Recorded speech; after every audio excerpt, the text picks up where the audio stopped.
Okay, this is just a quick overview of my four-face survival Minecraft clock tower.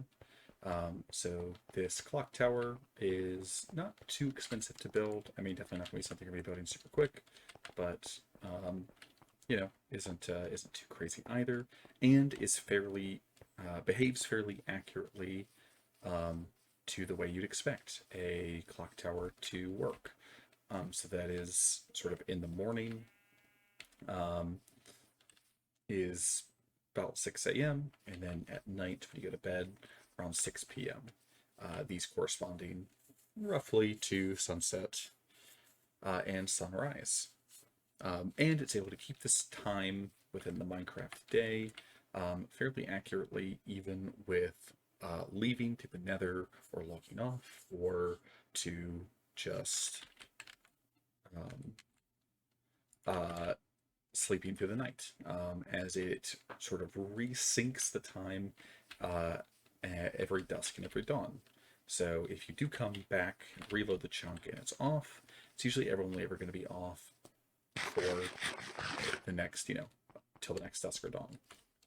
So there are four faces to this clock tower. All of them are wired up together, so that way you can see the time from any angle, which is nice.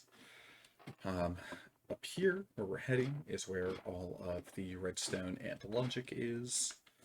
Up here. So all of the redstone is more or less contained in the bell of the tower.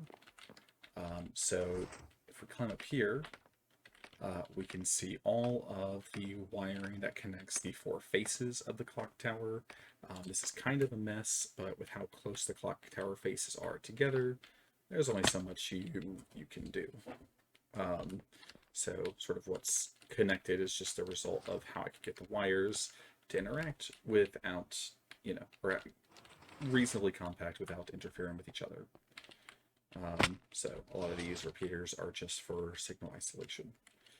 As far as how the time is actually kept itself, we basically have a track here where every time this redstone line goes from high to low or low to high, um, uh, an item is moved down to position. So these hoppers feed into these droppers. When the redstone signal is low, the hoppers are able to flow until it hits a dropper, which is every other one. And then when it is powered, it gets dropped into the next hopper, therefore causing this line of comparators. You can see it sort of traveling on the line and then powering these redstone, these redstone torches, which then carry on to the rest of the wiring. This line here is connected to a clock. So it's a little bit of a complicated clock in that it's not just a normal hopper clock set to 75 seconds with 8 clock faces across 10 minutes. That's 75 seconds per face. The problem with hooking it up directly is that whenever you synchronize the clock face, depending on where you are in that 75-second, um, you know, cycle of your hopper clock, will determine how long it is till the next pulse that causes the time to advance. Um, because there's not really a great way to reset the timekeeping of a hopper clock. So if you have that set all the way to 75 seconds, it'll be very accurately 75 seconds, but when you synchronize it, you'll be anywhere within that 75-second window. So what I've done instead is I've taken a roughly 9-second clock and I've run it through 4 pulse dividers. And I chose a pulse divider design that I'm able to reset. Basically, you can see this here. As it pulses, we're basically counting through a binary clock. So after enough pulses, it'll go through and then finally change the state of this output. When it changes the state of this output, that's when we actually get our clock to articulate. Now, our sync clock uses a daylight sensor to detect right after um, it becomes morning after sleeping, and about 20 seconds before you're able to sleep at night, or sort of the same output from a daylight sensor. So up here, we have that mechanism that there's a redstone torch hanging off of this block.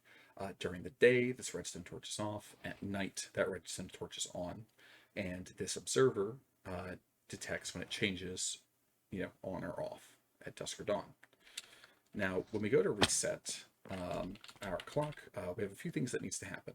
First of all, we need to cut the circuit that connects this clock and timer to our control line here, as this goes from high low. If this were outputting high, we wouldn't really be able to manipulate this itself. So we need to cut that. We also need to send a pulse to our reset line, which is the top here, the sort of zigzag shape. And then we need to take this redstone line and toggle it to flicker on and off very rapidly, because that's going to pretty quickly shift our item from these droppers to the hopper to the dropper, and basically no matter where that is, it's going to pulse it a few times quick enough to throw it into this hopper line, which takes a few seconds to actually cycle back and get to the starting position, meaning that no matter where the item is along this track, if you flicker it a bunch, it'll always be in this return track by the time it's done flickering. It'll still be called in that return track when it's done flickering. So we have our control mechanism for that. So here we have a bleeder circuit. Let's try to jump to it. Yeah. So here we have a bleeder circuit where the output of our observer that's telling when it's dusk or dawn charges our bleeder circuit. And then as that circuit dwindles down, this observer sees that change and flicks the power to our control line or like tracker circuit here. While this bleeder circuit is active, this redstone piston pushes down, cutting the circuit. And then lastly, we have, right when this thing's initially charged, the signal's powerful enough to send a pulse to reset, to power this line, which is the reset circuit for the hopper clock, which all that really does is it powers these pistons and has them retract, since this is using piston, T-flip. So if we take a look down here, you'll see that when this extends, it'll leave the redstone torch behind. Yep. And yeah, those couple things together mean that you have a clock that automatically resyncs every dusk and dawn, which I think is pretty cool. This is, again, not too crazy to build in survival. I think it's pretty compact redstone, all things considered. I mean, you do need a control circuit of some sort. That's the last details, that you do need a blocks that do not obstruct the skylight above our redstone torch, or not redstone torch, our daylight sensor. So yeah, we're about to see this thing resynchronize very soon.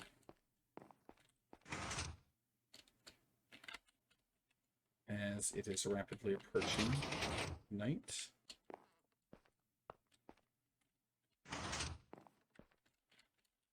So let me get up here so you can see it happen.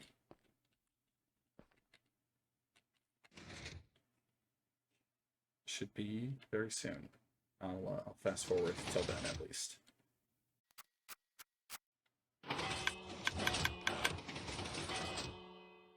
Alright, so there you have it. I can try to replay that again real quick, a bit slowed down. But yeah, that's how this works. Thank you for watching.